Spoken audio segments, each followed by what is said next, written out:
over the law, and Peter was a swing figure in between them. But when the chips were down, Peter hove to a Jamesian line.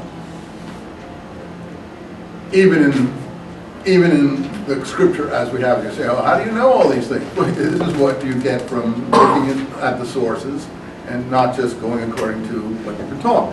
So you look at the sources, and this is the conclusion. I might be wrong, we can argue, but what I'm just trying to say, this is what can emerge if you look carefully at things.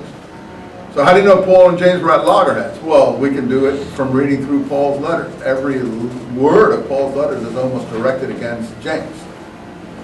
Hebrews are they, meaning Jews, these super apostles? So am I.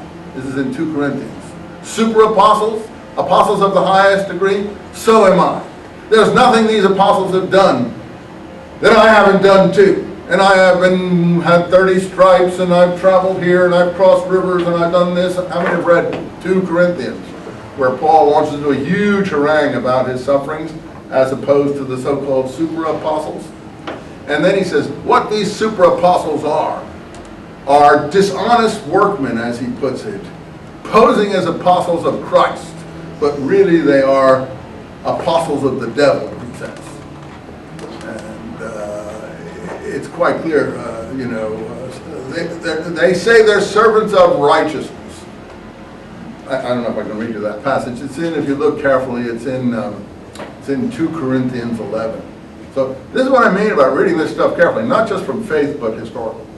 When you start to read it, you can really start to find interesting information, and that's what the whole James book is about, teasing all this information out of the scripture, the scrolls, and so on and so forth. Why did I get into this? Because here at Cal State I was teaching Dead Sea Scrolls and early Christianity and things like that. And I began to see the relationship of these characters. For instance, the teacher in the Dead Sea Scrolls is called the teacher of righteousness, or the righteous teacher. And these are code names. The person who opposes him within the community is called the spouter of lying, or the liar. These are all code names. And you say, well, what do you mean? Well, that's what we try to find out. What do we mean? This has to do with dating the scrolls, and with a 2nd century, 1st century BC, or 1st century AD. But in any case, wherever the teacher of righteousness is mentioned, it's always a scriptural text referring to the righteous one, or in Hebrew, the tzaddik. In Greek that goes over to dikaios, but in Latin it goes over to justice, the just one. What do we find in all early, now this doesn't prove anything, but one of my students in class pointed out to me, actually. What do we find in all early church texts? James is always called what? The just one. Justice. James the just.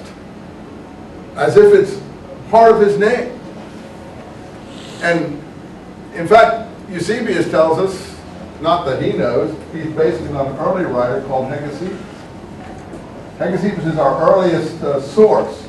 He died around 180, so that means he lived probably from about 100 to 180. And he's a Palestinian. And Eusebius takes all the material about James from him. So that goes way, way back. His book is lost. One wonders, didn't Eusebius want to conserve it? Because at that point they had, books that were put on non-conserved lists and so on and so forth.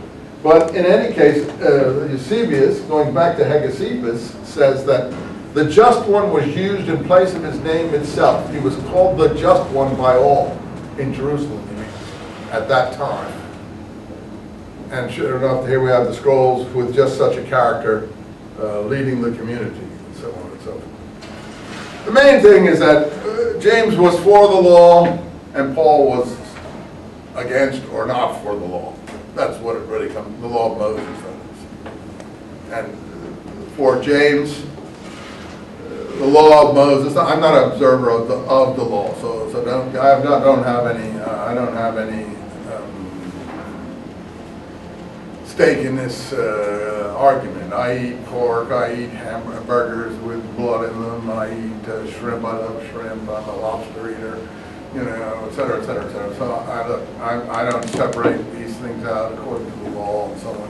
So I'm not advocating keeping the law and so on. I'm just advocating what's the history. So you'll see that the James party keeps the law. And the Paul party, to make it open to non-Jews who don't want to come in on the law, abolishes the law. Paul does this very effectively in Romans and 1 Corinthians. And in Galatians, he speaks of the, he has an allegory in Galatians 4. He says, this is like Abraham and Sarah. Abraham had 2 wives.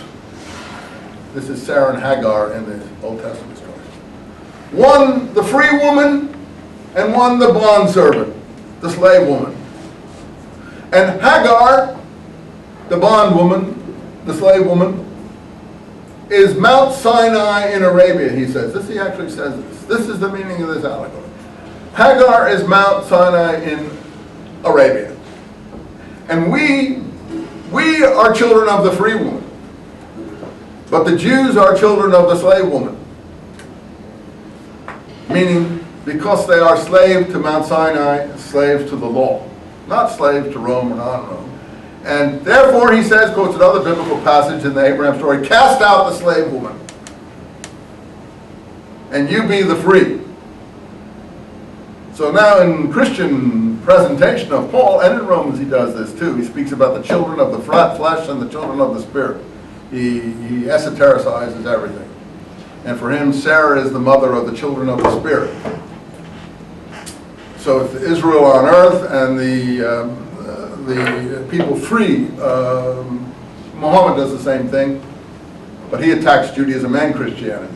He uses the same arguments to attack Judaism. He uses Abraham as his fulcrum to attack Judaism and Christianity both. Paul uses it only to do the symbolic, sort of allegorical Greek argumentation that he's doing. In any case, in this Galatians 4 chapter, he presents the Christians as being the descendants of Sarah. But that's what the Jews' genealogy is. But he's writing this for people in Rome, Dalmatia, Spain, people who don't know anything about this at all. Anyway, I haven't read the original scripture in any case. So it's quite meaningful to them because it's a symbolic parable. But to the people in Palestine, it would have been horrifying. What, you're calling us the children of Hagar? You know, and you're the children of Sarah? But he's speaking in symbolic terms to some extent. But what he means by that is slavery to the law and freedom from the law. That is the argument. That's the argument all through Galatians, and of course Paul's triumphs.